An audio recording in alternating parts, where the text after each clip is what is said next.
Et en fait, je me suis même lancé dans l'entrepreneuriat sans trop réfléchir. Parce que, au final, avoir une liberté financière à 35 ans et être plombier chauffagiste à 20 ans, on voit que le cap est trop grand en fait. Ouais. Si aujourd'hui je prends du recul et je me dis je vais faire ça, et je me dis que c'est pas possible en réalité.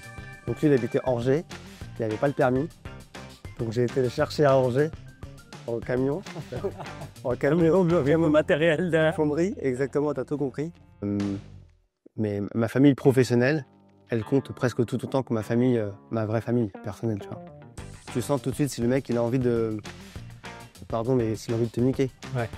En fait, moi je venais au boulot, c'était pas pour parler ou boire le café, c'était pour atteindre un objectif, tu vois. T'oublies de vivre le moment. Ouais. Et tu restes toujours focus au fait sur l'après. Tu fêtes pas tes victoires. Ouais. Tellement t'es dans ton objectif. Donc, je m'étais marié, j'avais fait un enfant sur cette période-là. Donc t'as des besoins, j'avais racheté une maison, donc j'avais un autre crédit. Et donc là, il fallait subvenir aux besoins de la famille, tu vois. Et c'est pas moi qui le faisais, Ouais. c'est ma femme. Donc c'est pas parce qu'on n'a pas d'argent et qu'on peut rien faire. Et au contraire, même je pense, c'est parce qu'on n'a rien, c'est parce qu'on a tout à prouver et c'est parce qu'on a envie de plus qu'on va y arriver en réalité. Bienvenue sur le podcast Lembiz, le média qui met en lumière le succès des TPE et PME françaises. Elles représentent 99% du tissu économique et méritent d'être mises en avant. Aujourd'hui, j'ai le grand plaisir d'avoir avec moi Jérémy, fondateur de Hexagone Automotive, qui a un parcours très atypique et qui change de tout ce qu'on a l'habitude d'entendre dans les médias. Jérémy, merci beaucoup d'être là. Merci à toi, Yacine, pour l'invitation. Merci. Ça me fait vraiment plaisir parce que tu as un parcours qui est particulier. Et comme je le disais, en fait, dans le Media Lembiz, on a envie de mettre en avant ce genre de parcours parce que c'est c'est la majorité des gens. Et c'est vrai qu'on a l'habitude aujourd'hui d'entendre des parcours plutôt un peu galvaudés, grande école, etc. Et donc, est-ce qu'on peut démarrer? Est-ce que tu peux te présenter, s'il te plaît? Alors c'est marrant ce que tu dis parce qu'autour de moi, il y a beaucoup d'autodidactes. Moi, je m'appelle Jérémy et j'ai 35 ans. Je suis CEO de Hexagone Automotive et je suis entrepreneur depuis mes 19 ans. Et je suis un vrai autodidacte et effectivement avec un parcours assez hors norme, enfin hors norme, hors case, on va dire. Donc voilà, merci de me donner la parole et de m'accueillir aujourd'hui dans l'Enbiz, Yacine. Ça me fait plaisir. Donc, Hexagone Automotive, qu'est-ce que tu fais exactement? Alors, Hexagone Automotive, c'est un groupe de plusieurs marques. Donc, dans Hexagone Automotive, on a Vroomez, qui est un réseau pour les indépendants de la vente automobile, qui a actuellement 450 partenaires en France. Ok. À côté de ça, on est également éditeur de logiciels avec VOBiz, donc là, qui est un logiciel assez low cost par le prix, mais haut de gamme par ses fonctionnalités, pour toucher des prospects qui sont ou des marchands, des petits concessionnaires, etc., qui sont de taille assez petite. Et après, on a un nouvel outil qui s'appelle Optimcar, et là, qui est un logiciel de gestion automobile pour les vendeurs vraiment beaucoup plus structurés, comme des concessionnaires très gros ou des réseaux de franchise, etc. Ok. Donc ça, c'est arrivé sur le marché il n'y a pas très longtemps. On est assez content parce qu'on a déjà 70 clients dessus. Et donc la croissance est assez bonne, très intéressant. Ok. Super intéressant. Donc, autodidacte, c'est une sorte de groupe au fait qui possède plusieurs marques, Exactement. toujours dans le domaine de l'automobile. Et tu me parlais de autodidacte. On rentrera un peu plus dans les détails des entreprises. Tu nous expliqueras un peu comment tu fais tout ça et pourquoi. Et pourquoi autodidacte? Raconte-nous un peu d'où tu viens. Qu'est-ce qui a fait que tu es arrivé dans l'entrepreneuriat? Alors autodidacte parce que pour moi, l'école n'a jamais été une passion. J'étais toujours le dernier de la classe, le plus lent, lui qui était le plus dans la lune. Et c'est vrai que j'ai jamais été comme les autres à rentrer dans la case. Pour moi, écouter le prof, ça a toujours été un petit peu dur. Donc quand j'ai autodidacte, ça veut dire que par défaut, si je voulais arriver à mes objectifs, je devais en fait faire plus d'efforts que peut-être ceux qui avaient su bien écouter à l'école. Mhm. C'est surtout ça. Ok. Et du coup, tu as arrêté l'école à un moment donné?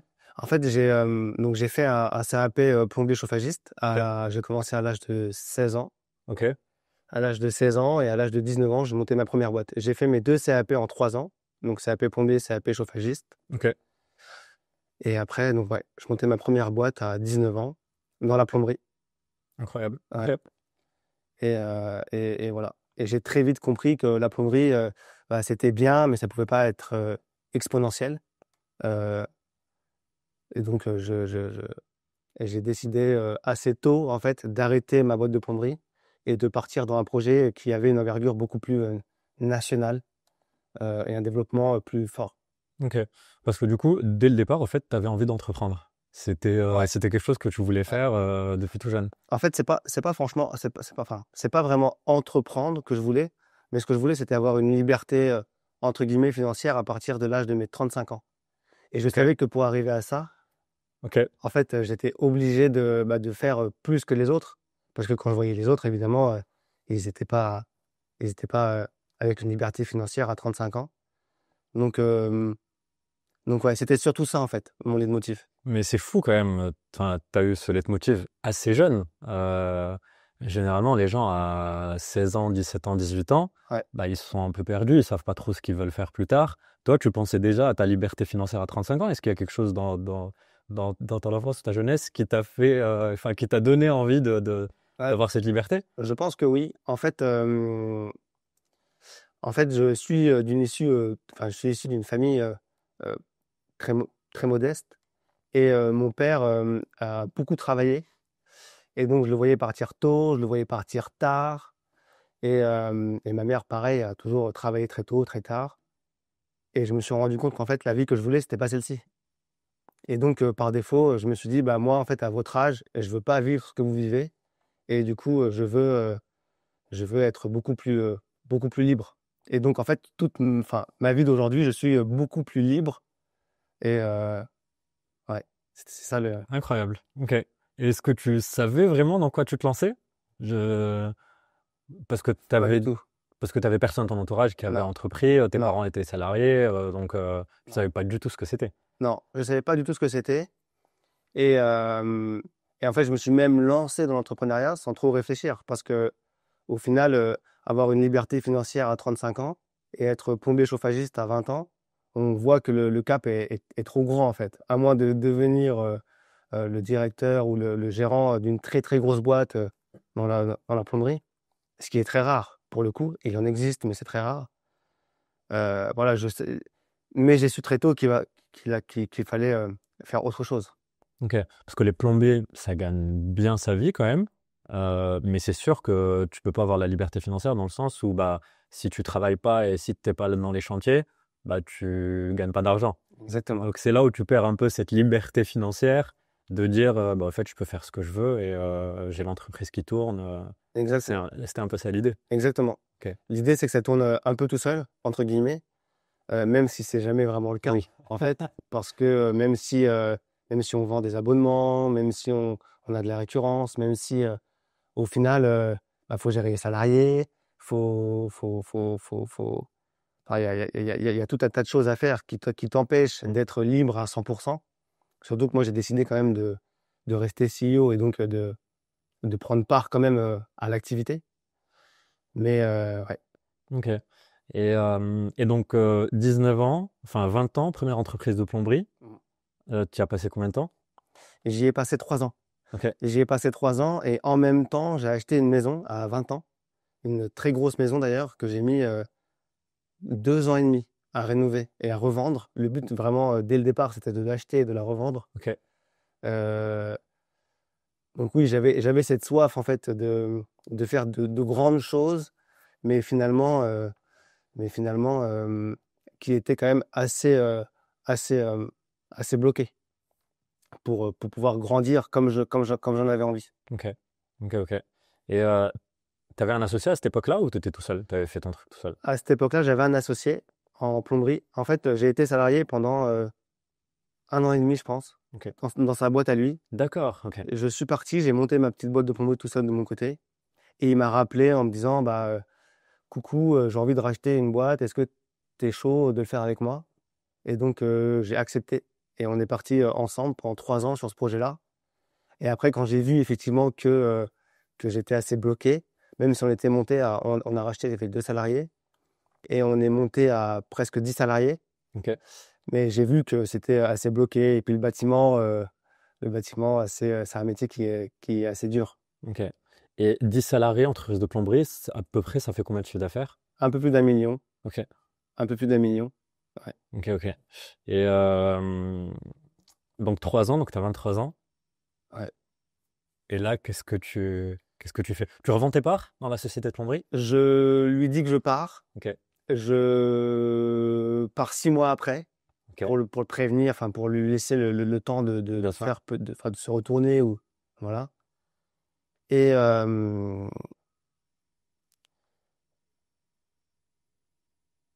c'était quoi ta question? C'était, enfin, qu'est-ce que tu as fait? Tu as 23 ans maintenant, tu plus dans l'entreprise de Ouais, plomberie. pardon. Effectivement. Donc du coup, je pars au bout des 6 mois. Et non, il ne me rachète pas mes parts immédiatement. Pas immédiatement parce que il n'avait pas les fonds. Et, euh, et du coup, je monte un projet. En gros, c'est un site de petite annonce Ok. qui vise les particuliers à acheter des produits de façon un peu plus sécurisée que Le Bon Coin, Ok. un peu comme Vinted en fait, Ouais. le propose aujourd'hui. D'ailleurs, Le Bon Coin aussi s'y est mis. Donc, je cherche un associé pour monter ce projet-là. Donc, en fait, je fais une recherche de candidats sur Indeed. Je trouve personne. Et Tu as mis quoi? Tu as mis à la recherche d'un associé sur ouais, LinkedIn? non, en fait, j'ai menti. Et j'ai dit que je cherchais un salarié. Ok.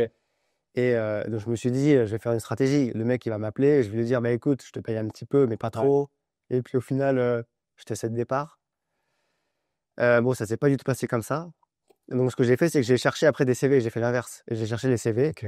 Donc j'ai fait un mail automatique, enfin automatique, et j'ai fait un script que j'ai envoyé je sais pas, peut-être une centaine de développeurs pour développer le projet parce que j'avais pas d'argent du tout.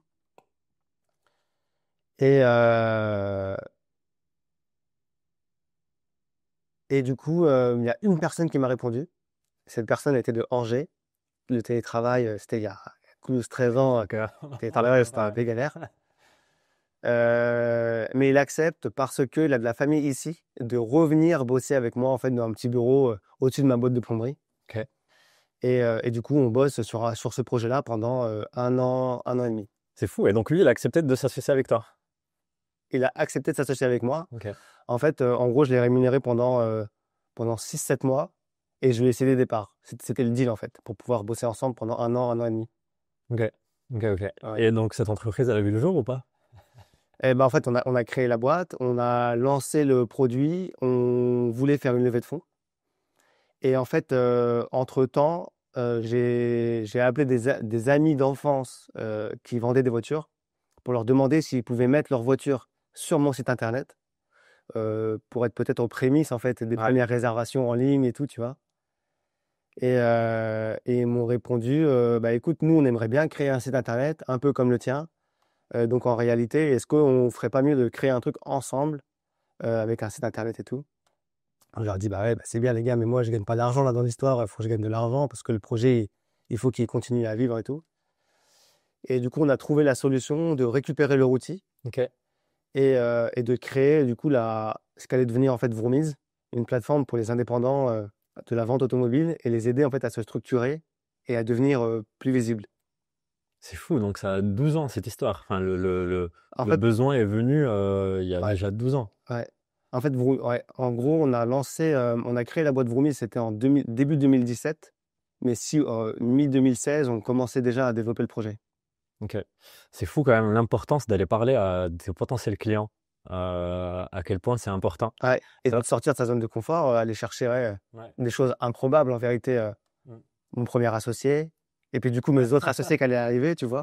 Ouais. Et C'est, le premier gars qui te dit, en fait, moi j'ai envie de faire un site, est-ce que ouais, tu me le ferais pas? Et du coup, bah, en fait, et ça fait en sorte de c'est vrai commencer que si l'histoire. si aujourd'hui je prends du recul et je me dis, «Je vais faire ça», et je me dis que c'est pas possible en vérité. Mm. Ce serait trop dur à faire.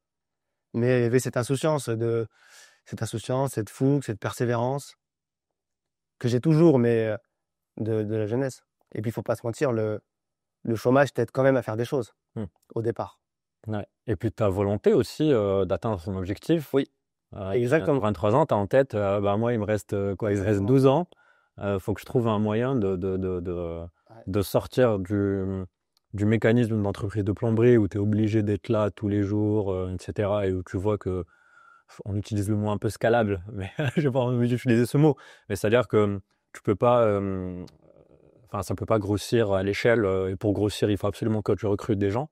Mm. Euh, Contrairement à une entreprise de logiciels où bah, en fait, tu peux faire x2 sans forcément faire x2 en termes de salariés.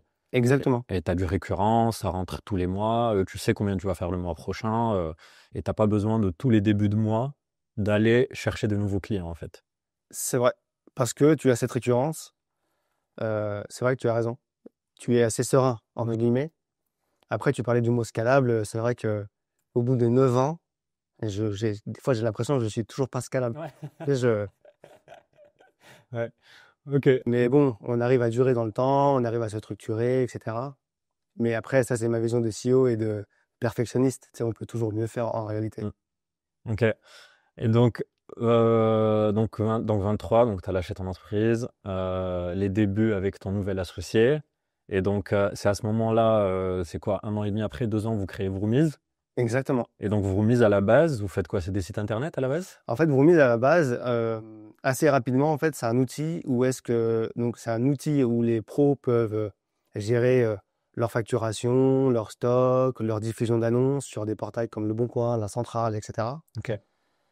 Et en plus de ça, c'est un site internet avec une vitrine pour le professionnel. Donc, elle a une boutique, il a une gestion d'avis, il a son stock en ligne, etc. Ok. Ok, Ouais. ok. Et dès le début, t'as ton pote que tu as appelé, il t'a dit, bah, moi, j'ai besoin de ça, en fait. Parce que généralement, dans l'automobile, c'est vrai qu'ils n'ont pas d'équipe technique. Donc, ils doivent forcément passer par quelqu'un pour leur faire ça, la En gestion fait, du ils avaient un prix, etc. développeur. Ok.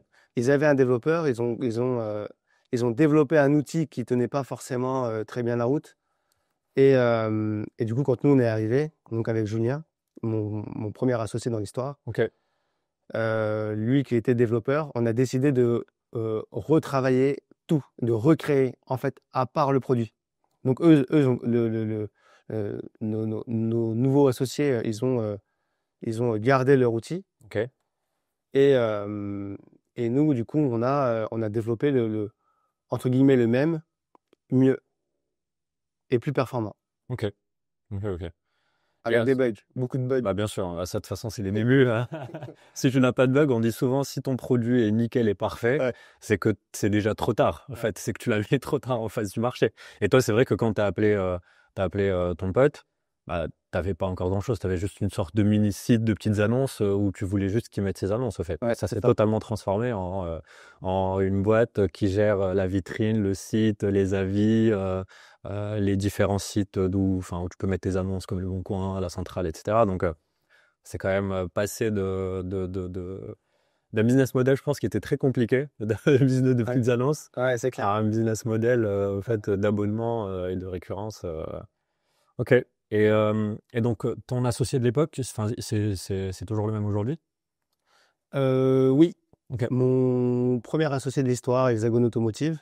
D'ailleurs, Hexagone Automotive, à la base, ça s'appelait Vroomies. C'était une SARL Vroomies. Et vu qu'après, on a créé plusieurs marques au sein de la société Vroomies, on s'est dit, bah, avoir une société qui s'appelle Vroomies, un service Vroomies, un service qui s'appelle VOBiz, Ouais, il fallait. etc. On s'est dit, en fait, il faut réorganiser tout ça. Et on a donné le nom Hexagone Automotive Ok. pour que ce soit plus cohérent, en fait.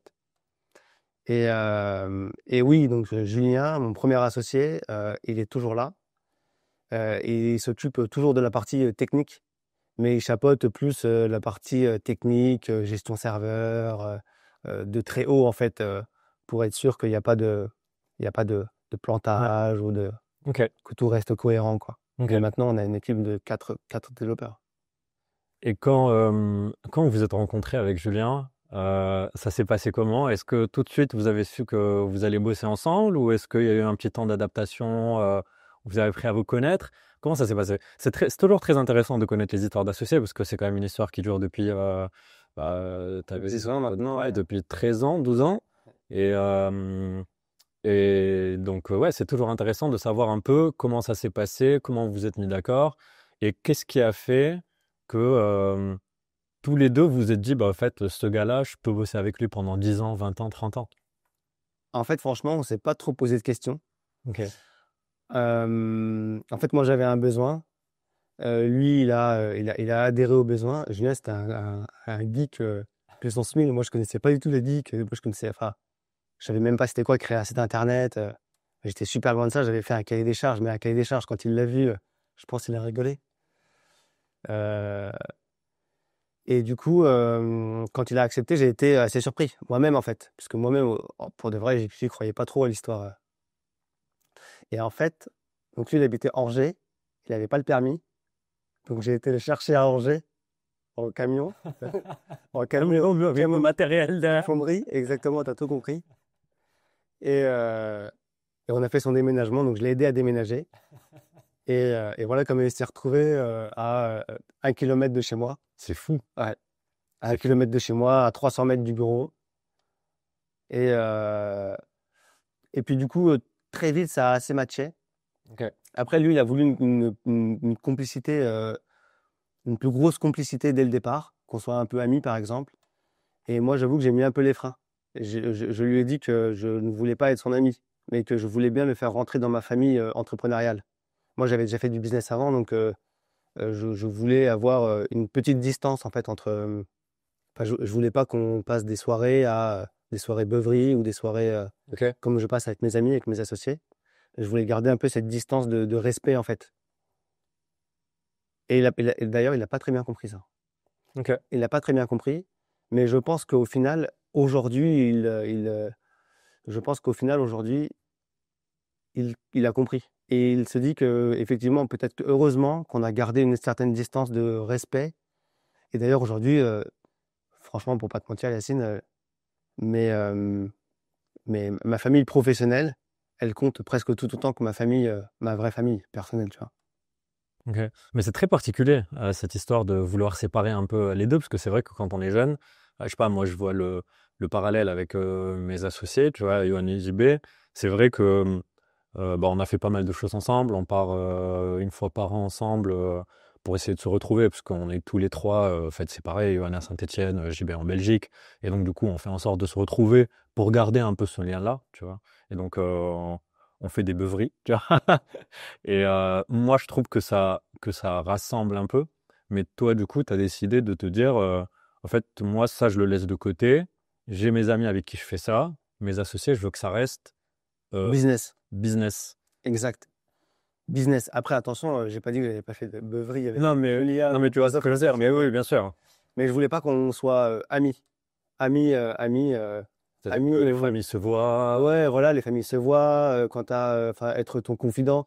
Alors aujourd'hui, évidemment, maintenant que c'est enfin, maintenant que je fais partie de ma famille professionnelle, mais ma vraie famille professionnelle, évidemment, il peut me raconter tout.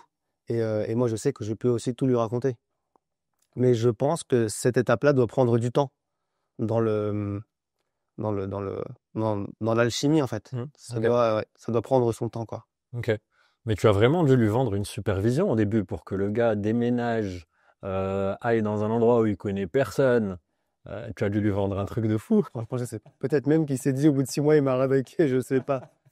Franchement, je sais pas. Je pense qu'aujourd'hui, il est très heureux de m'avoir suivi et qu'on s'est suivi mutuellement. Ok.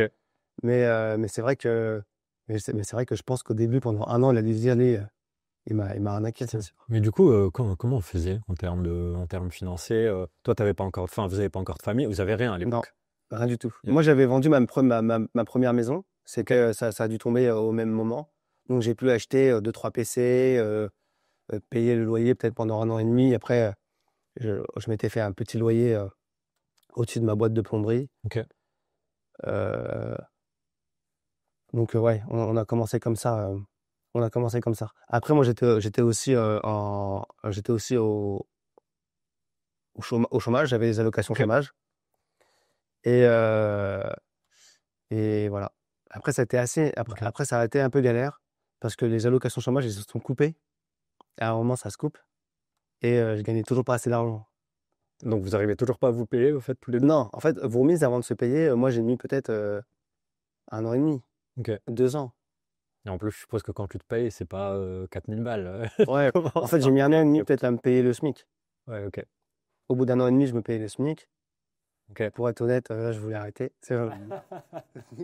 Tu fais une rétrospective, tu te rappelles Ouais. que toi, ça fait 1 an, ça fait 2 ans. Tu Ça fait vis 1 an plus loin de plus, mon plus loin. objectif, hein. Ah ouais, là, tu es toujours loin de ton objectif. Comment tu vas faire? Parce que moi, j'ai pas de temps à perdre. 35 ans, c'est demain. Donc ouais, au bout d'1 an et demi, je voulais arrêter. Et puis, je me suis dit non, quand même. Puis mes associés me raisonnaient, non, mais attends, au bout d'1 an et demi, tu te rends compte, il y a 2 salariés, Julien, il se paye, toi, ça va venir. Ah, donc tu payais déjà des gens, en fait. Ouais, Ok. ouais, ouais, je Ah, payais déjà des gens. En ok, fait, ok. je m'étais sacrifié moi au détriment de l'entreprise pour que l'entreprise évolue plus vite que moi, en fait. Ouais. Parce que par défaut, je sais que en lui donnant cette impulsion, elle me le rendrait. Et, euh, et du coup, c'était le cas. Parce qu'après, j'ai compris qu'au bout de 2 ans, ce que j'avais créé en 2 ans, bah, l'année d'après, ça allait doubler, doubler, doubler. Et du coup, c'était exponentiel. Ok. Et avec un peu de recul, parce que enfin, je pense que c'est quelque chose de très important pour tous ceux qui nous écoutent et qui veulent créer des boîtes. euh, c'est quoi le truc qui t'a fait choisir, enfin, euh, c'est quoi le truc qui t'a fait choisir ton associé? Est-ce que c'est l'état d'esprit? Est-ce que c'est la gentillesse? Est-ce que c'est juste, au fait, sa technicité parce c'est un très bon développeur? C'est quoi l'élément euh, qui t'a fait prendre cette décision avec un peu de recul? Parce que c'est vrai qu'à l'époque, tu me disais que c'était un peu, vous étiez jeune, vous en foutez, donc le gars a déménagé et tout, donc c'était un peu bordélique, mais ouais, si 12 ans en arrière, c'est quoi l'élément pourtant indispensable de l'association? Alors, ce qui m'a fait choisir cet associé-là, c'est vraiment le besoin. Il était développeur, je cherchais un développeur. Euh, il a mordu à ce que je lui ai vendu. Donc, par défaut, j'avais limite pas le choix de le prendre. Ok, Euh, Après, aujourd'hui, quand je choisis un associé, je choisis quand même un associé. Je fais quand même attention à qui je choisis. Et j'essaie de choisir un associé qui a une vision long terme et qui se pose pas trop de questions sur le court terme, qui peut avancer sans trop regarder derrière, ou tu sais, qui, qui, qui, qui, qui, qui a faim, quoi, je veux dire, tu sais, qui y va, quoi. ok. Et, euh, et donc, ouais, donc c'est le besoin qui rencontre, enfin, c'est la demande qui rencontre l'offre. Mais après, je suppose que c'est l'humain aussi qui rencontre un autre être humain et qui font que bah, il y a une alchimie et que tu peux passer 10 ans avec. Parce que l'association, c'est vrai que c'est très compliqué. Euh, L'entrepreneuriat, déjà, c'est un métier où tu te sens un peu seul. Donc, le fait d'avoir un associé, bah, je trouve que ça aide beaucoup. Moi, je le vois avec les miens. Bah, en fait, comme c'est mes confidents, parfois, bah, on est dans le doute, on s'appelle, etc. Même si on est toujours un peu tout seul Mm. dans nos têtes.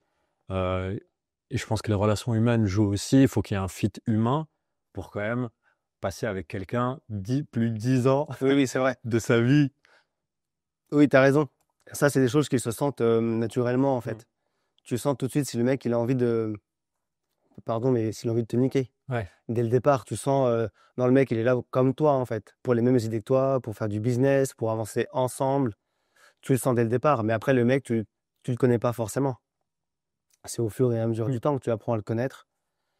Et, euh, et j'avoue aussi que dans mes rencontres d'associés, j'ai rencontré une personne donc qui est un associé de la deuxième partie, en fait. ok. Euh, et qui était une personne, enfin, qui est toujours une personne très humaine. Et en fait, en gros, on a appris à vraiment parler.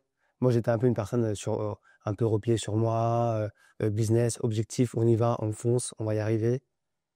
Pas de Et distraction à côté, rien. ouais, c'est ça, ouais, ouais, ouais, c'est focus, focus, focus, quoi.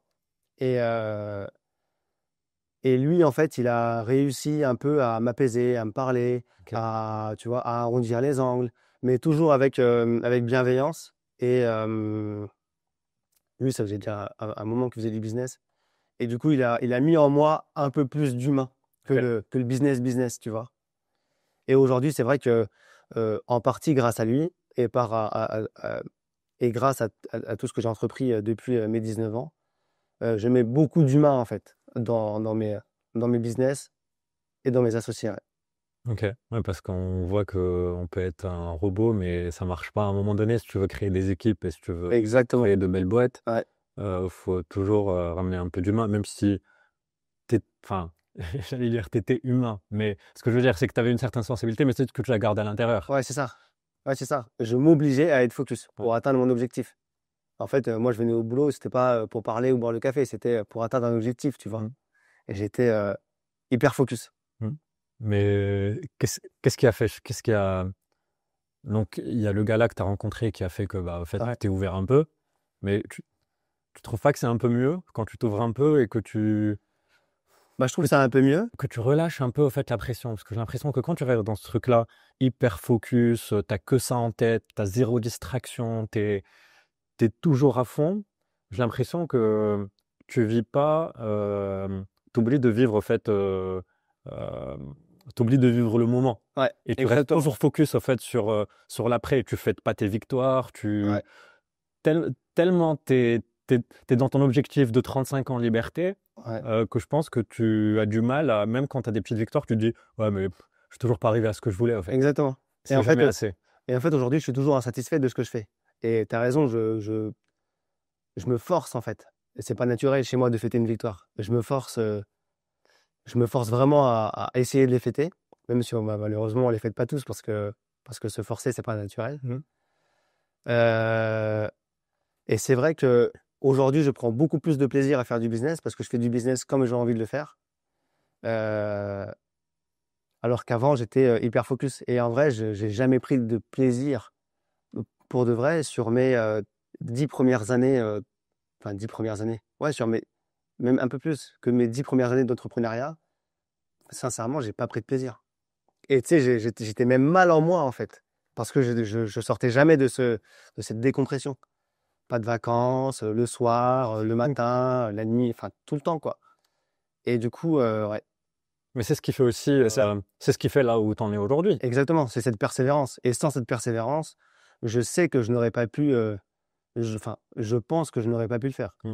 Et comme je le vois aujourd'hui, que maintenant, quand je lance des business avec des personnes qui commencent l'entrepreneuriat, bah, je leur dis, en fait, et je le vois, ceux qui ne font pas, ceux qui ne sont pas, comment dire, euh, Focus. acharnés, Ouais, en gros, acharnés, le mot il fait un peu peur, tu vois. ouais. Mais en vrai, Mais c'est mais quand t'es pas acharné, en fait, ça marche pas. ce qu'il faut faire. Alors aujourd'hui, il y a peut-être des métiers un peu plus faciles, entre guillemets, où est-ce que, je sais pas, tu montes un bot, tu fais une LP, tu fais du ads, et peut-être que tu peux acquérir des clients assez facilement, gagner 3 000 à 4 000 par mois, sans avoir de salariés, etc.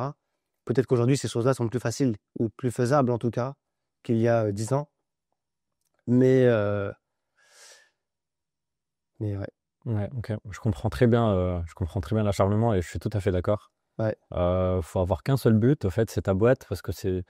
euh, J'avais lu un truc qui disait, en fait, c'est pas que c'est dur, mais c'est inconfortable. En fait, tu es toujours dans l'inconfort, dans le stress permanent, dans la pression permanente, et je pense que cette pression-là, c'est toi qui te la mets. C'est-à-dire qu'il faut vraiment que je réussisse, il faut ouais, que j'atteigne mon objectif, il faut que je donne tout. ouais. Et je pense que pour te donner, surtout qu'au début, bah, tu es soit tout seul, soit tu es deux avec ton associé, Mm. bah, tu n'as pas le choix de faire le métier de 10 personnes.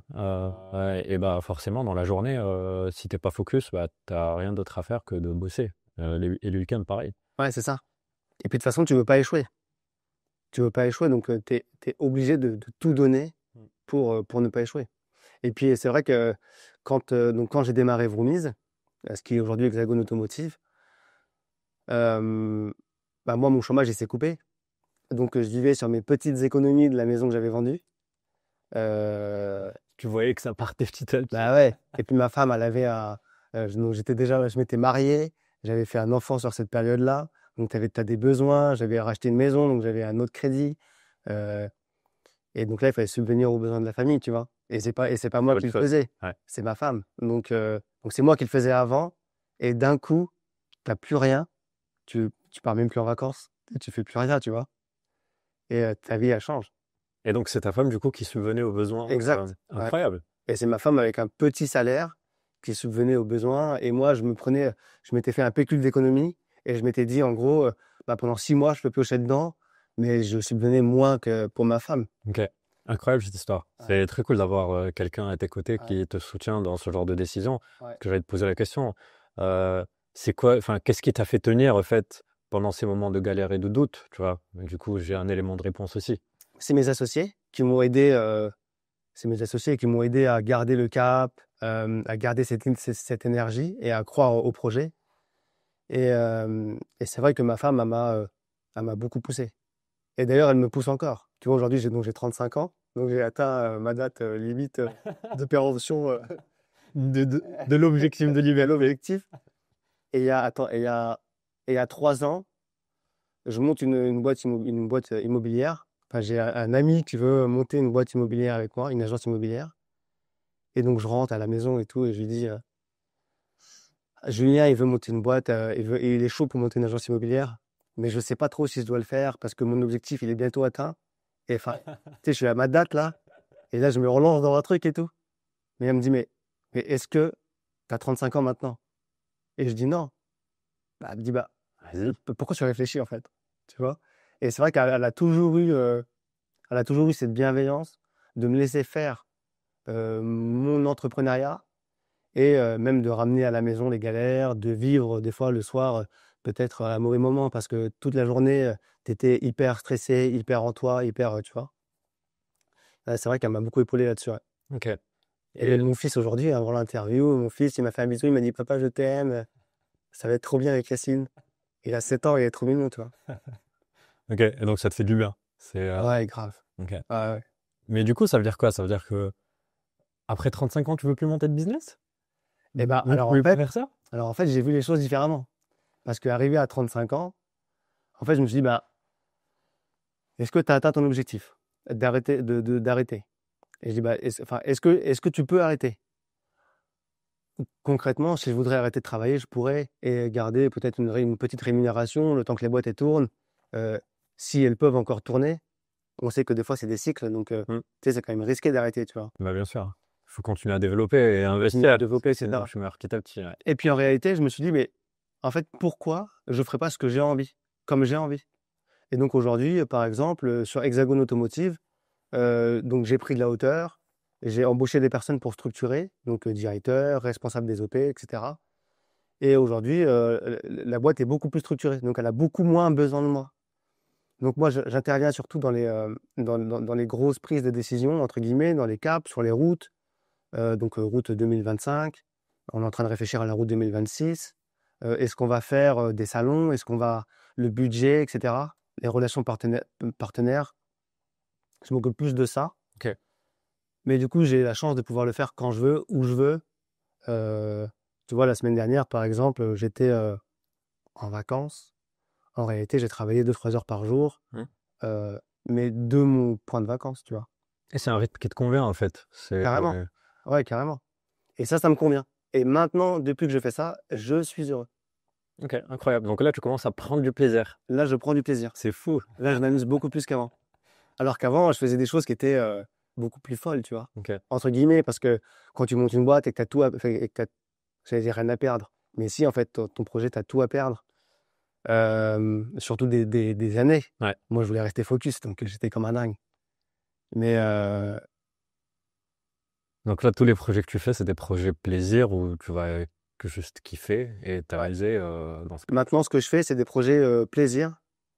Hem, Tout en continuant, bien sûr, à bosser sur Hexagone, le groupe Exactement. Hexagone. Mais toujours très business. En fait, moi, ce que je veux, c'est faire perdurer mes business. Ok. En fait, je ne veux pas monter un business, pour, 6 mois, 1 an.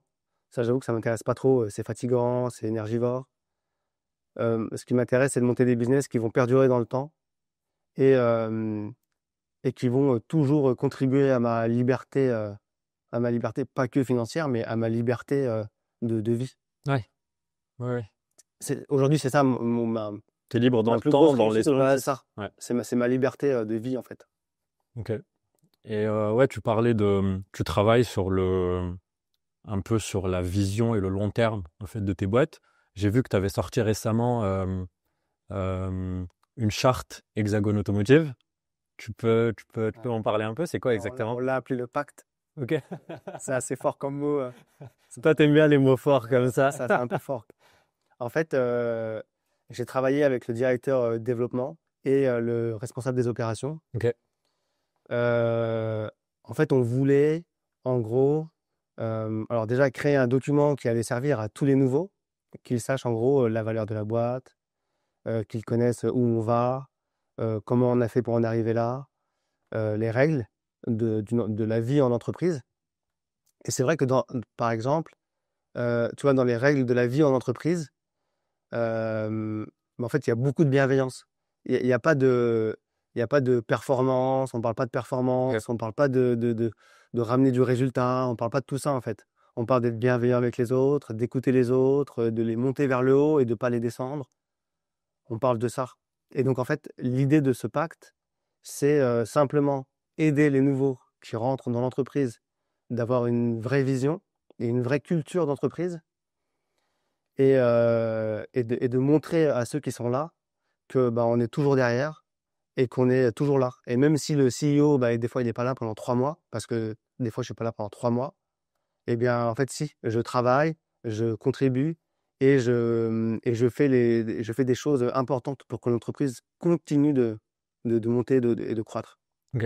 Et donc, c'est quoi la vision de Hexagone Automotive? Bah, la vision d'Hexagone Automotive, c'était déjà d'être à 1000 Vroomies à la fin 2025.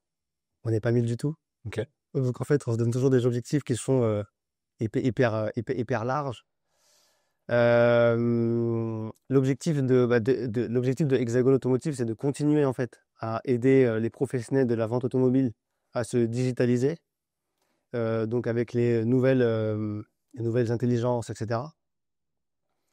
Et surtout de continuer à être de plus en plus scalable et d'être serein sur un vrai avenir. Moi, j'ai toujours peur en fait de mourir. Tu sais, j'ai toujours peur que mes entreprises meurent. Tout le temps, tout le temps. Mm. Tu sais, je suis un hypochondriaque de l'entreprise, je te jure. J'ai l'impression que beaucoup d'entrepreneurs ont ce truc-là. Parce que je Bah ouais, pense parce que que t'as rien en fait après. oui, Qu'est-ce que tu fais? et tu as tellement donné à ton entreprise que si tu perds ça, bah, tu as l'impression d'avoir perdu en fait, les 10 dernières années de ta vie. Ah, peut-être. Et effectivement, le truc, bah, si tu perds ça, bah, tu n'as rien. Enfin, nous aussi, si on perd, on n'a rien derrière. Enfin, déjà, on n'a rien sur quoi se raccrocher.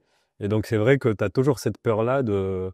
Et je pense que c'est normal. Je pense que beaucoup ont cette peur de tout perdre du jour au lendemain. C'est pour ça que moi, je dis toujours, il faut pérenniser. Ouais. Tu sais, c'est au plus d'être scalable. Et en fait, il faut pérenniser.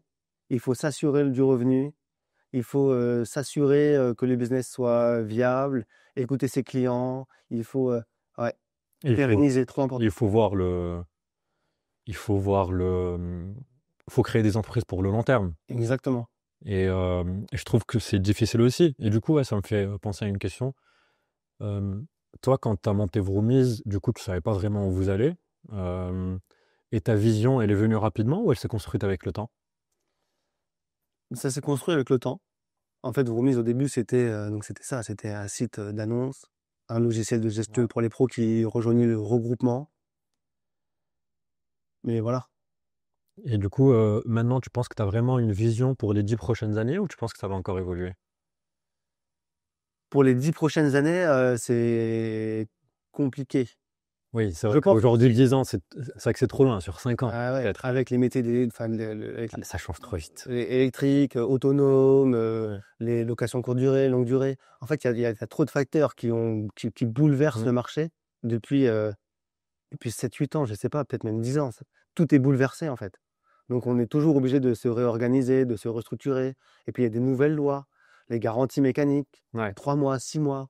En fait, ça change tout le temps. Donc, en fait, tu es tout le temps obligé de t'améliorer, de t'adapter, de te. Donc, je pense que ce qu'on a créé est viable sur le long terme, euh, mais dans 10 ans, trop compliqué. Mm. Et est-ce que l'intelligence artificielle change quelque chose dans ton métier? L'intelligence artificielle peut changer beaucoup de choses. Il faut en fait savoir l'utiliser. Par exemple, on a sorti donc un bot où le particulier, quand il vient sur vroomis.fr, il peut poser des questions au bot sur le véhicule.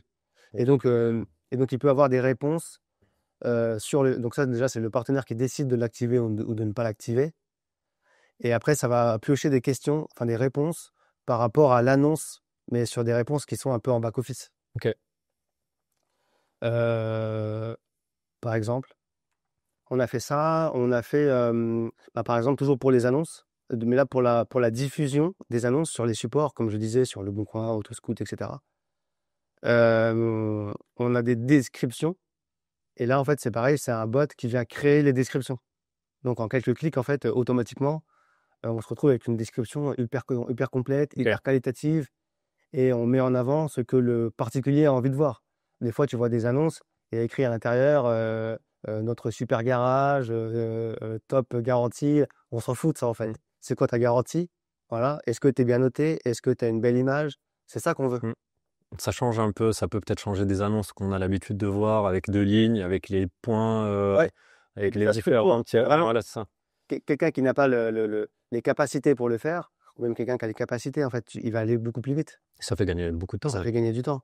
Et en plus, l'avantage qu'on a, c'est qu'on peut aujourd'hui, dans le prompt, décider de l'intonation qu'on veut y mettre. Est-ce qu'on veut parler beaucoup?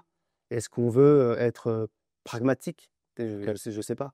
Et ça, tu laisses le choix Exactement. à tes clients de Ouais. choisir. Ils rédigent de ce qu'ils veulent comme réponse. Ok, Ouais. super intéressant. Donc ça.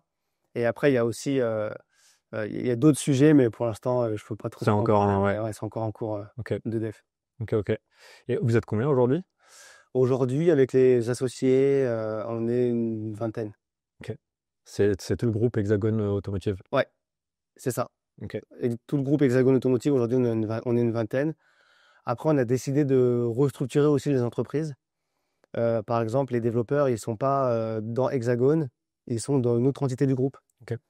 Ce qui permet, du coup, grâce à l'autre entité, de pouvoir aussi se diversifier et de faire du développement Ailleurs, en fait, en dehors des boîtes. dans d'autres structures, Ok. par exemple.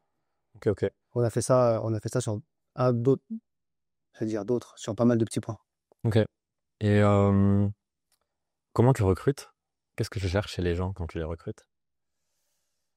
Alors quand je recrute, alors je sais pas si je suis un bon recruteur parce que des fois j'ai eu la sensation de me faire avoir. Mais de toute façon, tout le monde se fait avoir. Mais genre, ça fait maintenant quoi, 15 ans que tu es entrepreneur. Ouais. Donc, je pense que tu commences à sentir des choses ou avoir des petits tips ou au moins avoir un peu le nez à te dire ça, je le sens pas très bien ou ça, je le sens bien. Alors déjà par rapport à mon parcours, pour être honnête, quelqu'un d'autodidacte ne me fait pas forcément peur. Ouais. Donc, quelqu'un pas de diplôme et tout, toi, tu t'en fous, en fait. Ouais, franchement, ça me fait pas forcément peur. Après, c'est vrai que on prend quand même moins de risques à embaucher quelqu'un qu'à un diplôme. Ça, je l'ai ressenti. Par exemple, si j'embauche 10 personnes qui ont un diplôme pour faire une mission, et si j'en embauche 10 autodidactes pour faire la même mission, j'ai plus de chances de réussite avec ceux qui ont des diplômes. C'est vrai? Mais ouais, je trouve, ouais. Parce que, je sais pas, ils ont des capacités que l'autre, ou c'est peut-être plus long. Tu sais, l'apprentissage est plus long, donc plus fastidieux, l'autonomie est plus dure, parce que du coup, ils doivent se mettre en jambes, ils peuvent pas être autonomes tout de suite. Moi, j'avoue que j'aime bien mes salariés quand ils arrivent, qu'ils soient autonomes Mm. et que la formation ne prenne pas trop de temps, parce qu'on est quand même une petite structure. Et quand quelqu'un rentre, il faut que tout de suite, il puisse bosser tout de suite, quoi. Ok. Donc, par rapport à ça, je pense que embaucher quelqu'un qui a des diplômes, c'est plus facile. Mais embaucher quelqu'un d'autodidacte, s'il sait me prouver autant que quelqu'un qui a des diplômes, il n'y a pas de souci. Et généralement, tu le vois dans le CV, tu vois ce que la personne a fait. Ouais. Ouais. Mais ça m'est déjà arrivé de me faire avoir par quelqu'un qui avait des diplômes et un parcours. Ouais. Euh, la personne, en fait, elle a fait son mois de. Attends, on fait un mois d'essai renouvelable, un mois. Ok. Donc on a fait les un mois. Au bout d'un mois, on a dit on va réessayer un mois. On était content, satisfait. Et du coup, on s'est dit bah, c'est bon, on va la garder. Et puis en fait, dès le deuxième mois, bim, arrêt. Ah, Arrêt. Et là, en fait, le vrai problème de ça, c'est que la personne elle prend une place de quelqu'un d'autre. Et toi, pendant ce temps-là, tu étais bloqué. Tu dois continuer à faire le travail d'une personne qui est pas là. Tu te dis, imagine, elle revient, parce que tu peux pas la virer, en fait, cette personne. Imagine, elle revient. Donc, ça fait 3, 4, 5 mois qu'elle est pas là. Comment vont réagir ses collaborateurs qui ont compté tant sur elle avant qu'elle arrive? C'est quand même fou. Et en plus, enfin, moi, je trouve ça quand même dingue parce que tu es dans une petite boîte. Ouais. Toutes les personnes que tu recrutes comptent énormément parce que généralement, tu as une personne par poste. C'est ça, c'est ce que je disais. Et donc, si la personne n'est pas là, bah, en fait, tu as toute la boîte qui prend du retard. Exact. Et ces gens-là, mais s'en foutent complètement. Et c'est quand même fou le fait d'attendre que la période d'essai finisse pour poser 5 mois d'arrêt. Ça me rend fou, moi, ces histoires. Ça me rend fou. Et en fait, ce qu'on a fait, c'est qu'on était au kilo à la fin. Elle a mal renouvelé son contrat. Tu sais, en fait, elle faisait ses périodes de maladie et à chaque fois, à renouveler de façon intelligente. Ok. Et il y a une fois, elle a eu un retard, mais un retard vraiment, tu sais, de 24 heures, tu vois. Et encore, je suis même pas sûr. Et vous avez trouvé Et on a dit, bah, en fait, rencontre, vu d'un licenciement, légalement, je suis pas hyper sûr qu'on ait le droit de faire ça, tu vois. Mais arrivé à un moment, en fait, il fallait sortir de Ouais. ce bourbier. Mm. On n'avait plus le choix. Et du coup, elle est partie. On a embauché immédiatement une personne qui fait. Attends, ah non, je raconte une connerie. Ah non, mais non, je raconte une bêtise. On a embauché une autre personne. Alors là, c'est pareil, trop rigolo. En fait, je crois que c'est ce poste-là qui veut ça. C'était quel poste? Assistant administratif et financier. Ok. Et du coup, donc la personne, elle est arrivée. Et en fait, au bout d'un mois, elle me dit, bon, Jérémy, je suis désolé. En fait, j'ai fait mes comptes. Et par rapport à l'argent que tu me donnes et l'argent que je gagne à ne pas venir travailler, donc quand je décaisse mon carburant, aller-retour du travail, etc., je gagne plus d'argent En ne faisant rien. à rester chez moi. Waouh. Et ben, je lui ai dit, eh ben, écoute, de toute façon, moi, je me suis engagé sur une rémunération. Donc, tu ne peux pas compter sur moi pour t'augmenter parce que tu sais, je dois garder en fait une éthique par rapport aux autres. Bien sûr. Et donc, du coup, bah, je suis Mm. désolé. Mais bon, ta période d'essai, elle prend fin maintenant, quoi. C'est fou comme le système est fait quand même, où tu as des gens qui peuvent te dire ça, c'est-à-dire qu'ils peuvent ne pas travailler et gagner mieux leur vie Ouais. que s'ils travaillaient. C'est quand Ah ouais, même parce dingue. que, en fait, alors, à gagner peut-être un petit peu plus, mais après, elle a compté ses impôts, Bah, bien elle a sûr. compté son aller-retour carburant. Ouais, En ouais. plus, à l'époque, je crois que le carburant, il était à 2 € le litre. Personne n'avait envie de travailler à ce moment-là. C'est fou. Et enfin, de prendre sa voiture, du moins. Et, ouais. Et là, je me suis dit, là, c'est dans la merde. Je sais pas comment je vais faire. C'est de belles histoires. Ouais. Ok. Et comment t'as fait du coup? Et bah, du coup, on a remis une annonce, quelqu'un a postulé. Et c'est vrai qu'après coup Covid, il y a eu beaucoup de turnover. Tu sais, les gens cherchaient un peu à essayer à droite, à gauche. Et on a eu de la chance parce qu'il y a une personne qui était très bien très bien dans sa boîte, mais qui avait envie de changement. Et du coup, on l'a rencontré. Tout de suite, ça a matché parfaitement. Et, euh, et du coup, go, quoi. Ok. Mais du coup, ouais, on revient à ma question. Qu'est-ce qui a fait que ça a matché? Genre, qu'est-ce que tu cherches chez les gens quand tu les recrutes? Bah, je sais pas trop, en fait. C'est vrai que tu as raison. Enfin, c'est un feeling. C'est l'humain qui prime au départ. Et cette personne-là, quand on l'a recrutée, elle avait un poker face. Elle était, tu sais, elle était neutre, en fait. Elle parlait pas, elle était neutre. Enfin, elle répondait aux questions, mais elle allait pas au-delà de ça. Et donc, ouais, je pense que ce que je regarde en premier, quand même, c'est vrai que c'est bah, le CV. Je pense que le CV, il est quand même important. La motivation, bien répondre aux questions. Je fais un peu des questions pièges pour voir si ça le déstabilise ou même des fois qui n'ont rien à voir. Tu sais, même des fois sur la vie perso. Ils doivent se dire, mais pourquoi ils me racontent pourquoi ils me parlent de ma vie perso en fait Mais en fait, c'est intéressant. Du coup, je m'intéresse à eux. C'est pour savoir bah, comment ils réagissent à des questions peut-être un peu plus personnelles, tu vois. Est-ce que tu cherches pas un peu ce que t'étais toi, dans le sens, est-ce que tu cherches pas de l'acharnement? Est-ce que tu cherches pas le fait qu'ils apprennent des choses tout seuls, qu'ils se dépassent? Bah, maintenant, si, Ouais. dans mes recrutements. Maintenant, si, dans mes recrutements, j'aime bien quand quelqu'un qu'on va embaucher est un peu autonome. Enfin, un peu autonome. Clairement autonome. Après, nous, après, en interne, on a des cadres aussi maintenant. Quelqu'un d'autonome, il fait pas ce qu'il veut de sa journée. Quelqu'un d'autonome, il a un matin, tous les matins, un daily. Il a des comptes à rendre une fois par semaine au responsable des OP ou au Ok. directeur dev. Ouais, quand tu dis autonome, c'est pas genre il va arriver, tu vas le jeter, tu vas lui dire, bon, bah, allez, voilà ce qu'il faut faire. C'est qu'il Ouais. y a quand même des gens qui Ouais. l'accompagnent. Et puis on a fait aussi on a fait des modules de formation aussi en interne. En gros, on a fait une FAQ et, et en fait, il y a une FAQ complète Ok, où si on a une question dans l'entreprise, on pose une question à la FAQ et ok, automatiquement, elle nous répond ok, sur l'entreprise. ok, ok. Et c'est toujours toi qui fais les entretiens ou pas?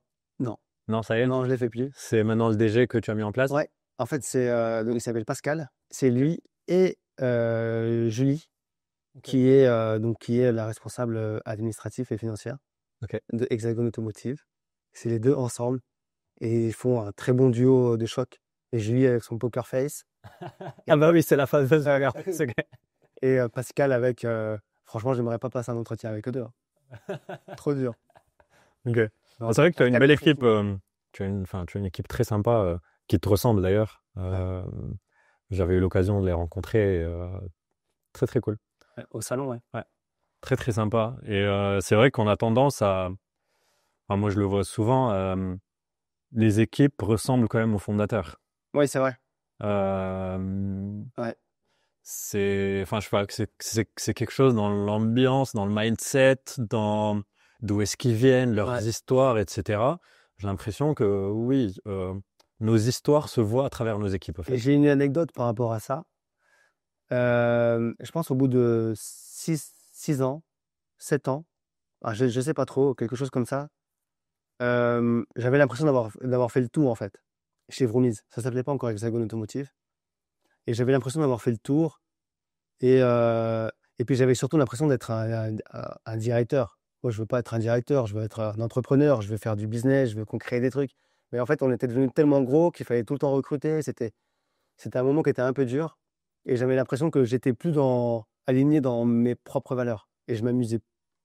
Bah, je me suis jamais trop amusé, mais là, c'était vraiment, ouais, j'étais vraiment au bout. Et, euh, et du coup, les équipes, elles le ressentaient grave. Pourtant, j'ai essayé de pas le transmettre. Tu sais, j'aime bien garder mes problèmes et pas transmettre le truc, mais arrivé à un moment, ça se voit. Et du coup, tu sentais que les équipes, elles étaient tu sais, au fond du gouffre. T'es motivé, personne ne se parlait, c'était tendu. Ouais, c'est ton Il énergie. avait eu un peu de turnover. Mais c'était aussi le Covid, parce que le Covid, mine de rien, nous, on a fait le choix de prendre aucune aide.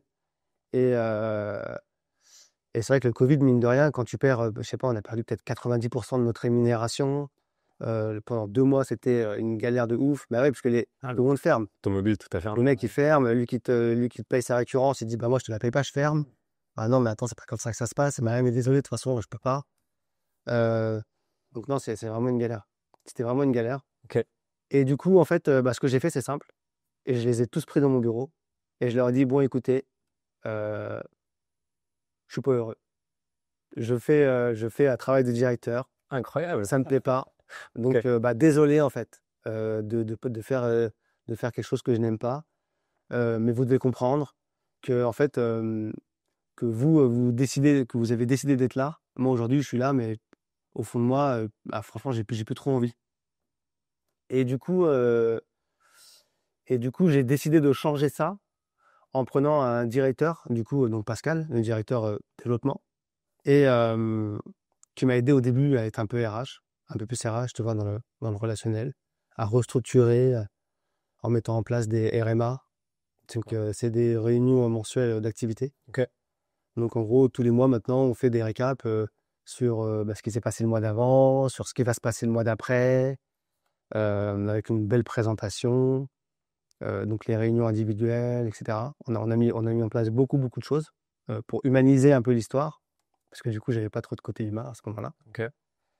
Ouais. Et c'est un de mes associés, qui s'appelle Mathieu, que je parlais au tout début, qui m'a aidé à devenir un peu plus humain. Et tu vois, c'est lui qui m'a présenté Pascal, qui du coup a mis cette Ça t'a aidé impulsion. un peu, ouais. Ouais. Ok.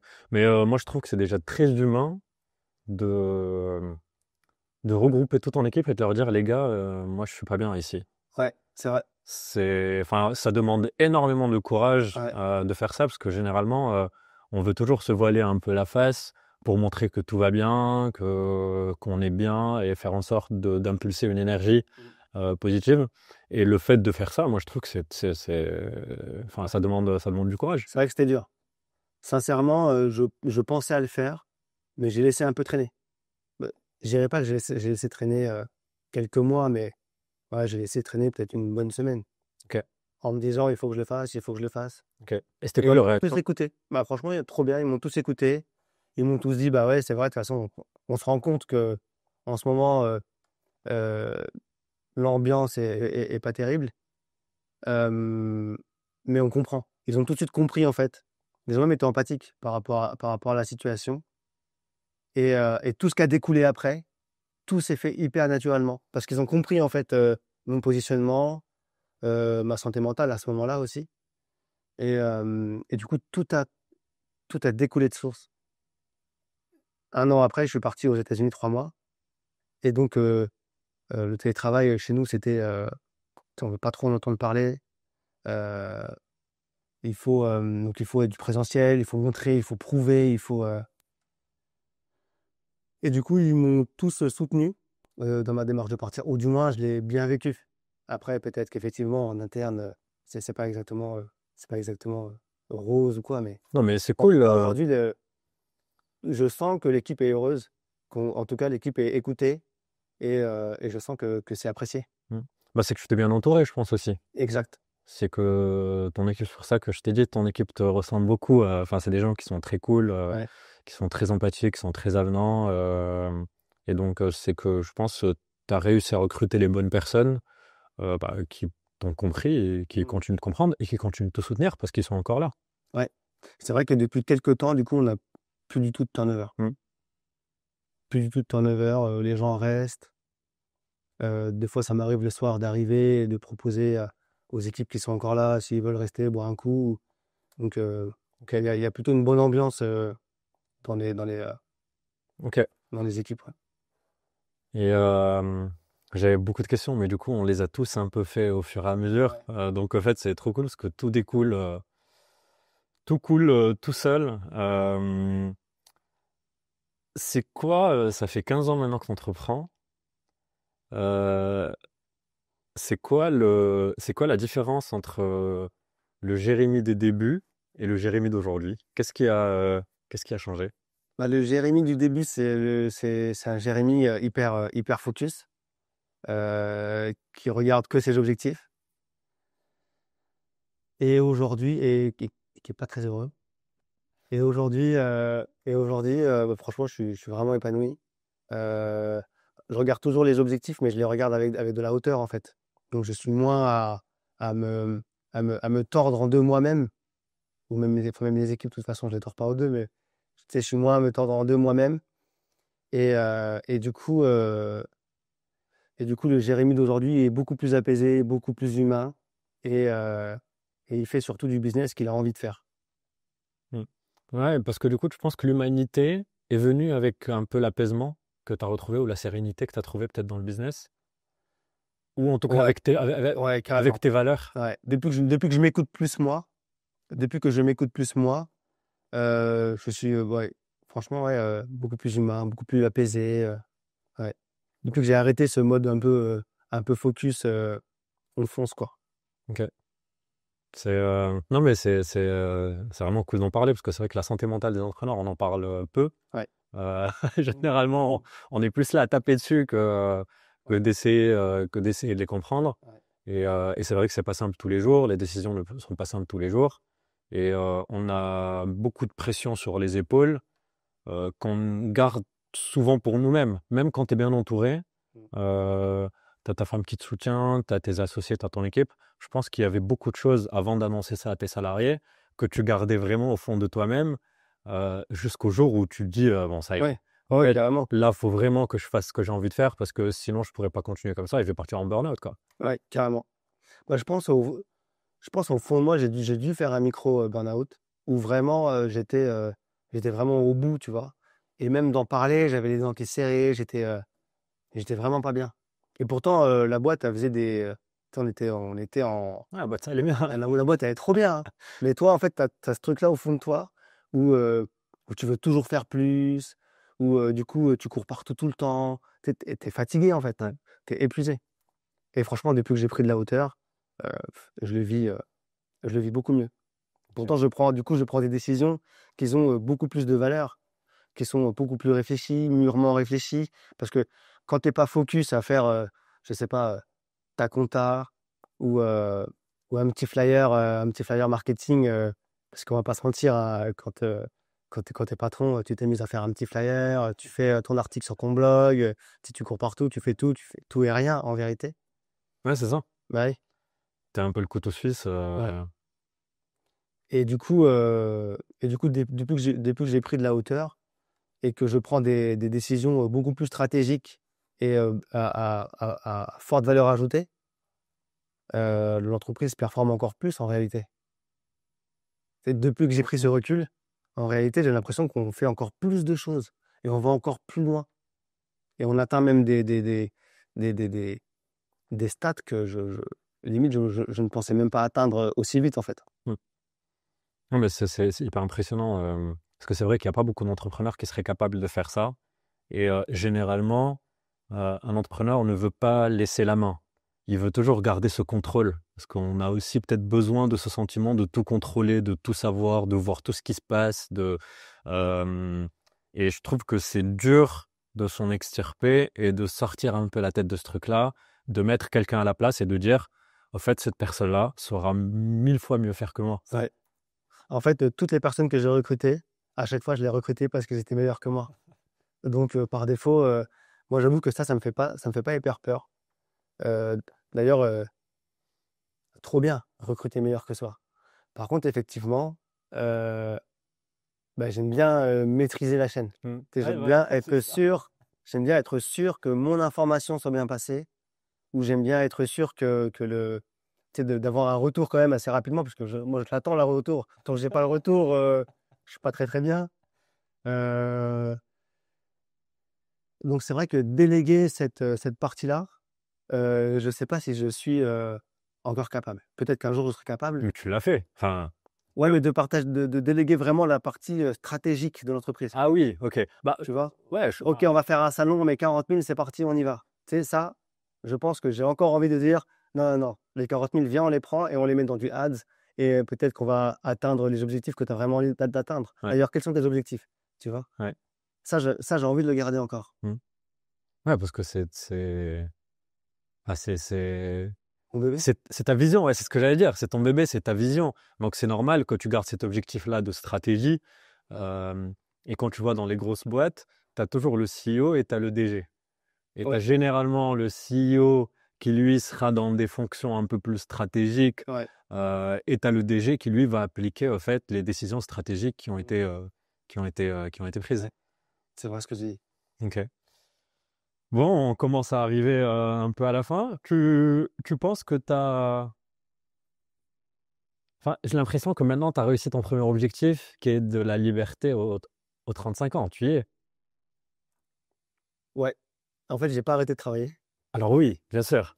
mais effectivement, aujourd'hui, je me sens vraiment libre. Mais ton objectif, c'était pas d'arrêter de travailler, c'était d'être libre Ouais, c'était libre. dans le temps et dans l'espace. C'est ça. Et donc, ça, c'est fait. Ça, c'est fait. C'est quoi le prochain? Bah, le prochain, c'est de monter une boîte à l'international avec Yacine. Bon. Avec grand plaisir. Non, sérieusement, le prochain, je sais pas, c'est de continuer à m'amuser, à entreprendre, à avoir des projets et aller au bout et toujours aller au bout de ces projets. Et de donner ce que je sais à ceux avec qui je vais entreprendre. Ok. Aujourd'hui, je le fais et franchement, je m'amuse beaucoup en fait à donner de moi, à essayer de faire ce que je peux. Ça marche pas toujours, mais, je m'amuse beaucoup. Ouais. Bah bravo en tout cas. Objectif fixé à 18 ans, 35 ans, tu y es, c'est quand même incroyable. J'imagine même pas tout le chemin parcouru derrière. Et en partant de rien, Et en partant de CAP plombier. en faisant de la soudure dans les caves. C'est fou, Ouais. c'est fou. J'adore cette histoire et je suis très content que ce soit le premier épisode de podcast de l'Enbis parce que c'est vraiment cet état d'esprit-là qu'on a envie de mettre en avant. Euh, du coup, on va finir par un petit jeu. Je vais te donner un mot et j'ai envie que tu me répondes en un mot. En 100 mots. Ouais. ce que ça représente pour toi ou ce que ça a représenté pour toi ou toi de voir. Si je te dis par exemple l'échec, Apprentissage, ambition, persévérance, richesse, liberté, famille. kiff, Ok. Et pour finir, bonheur.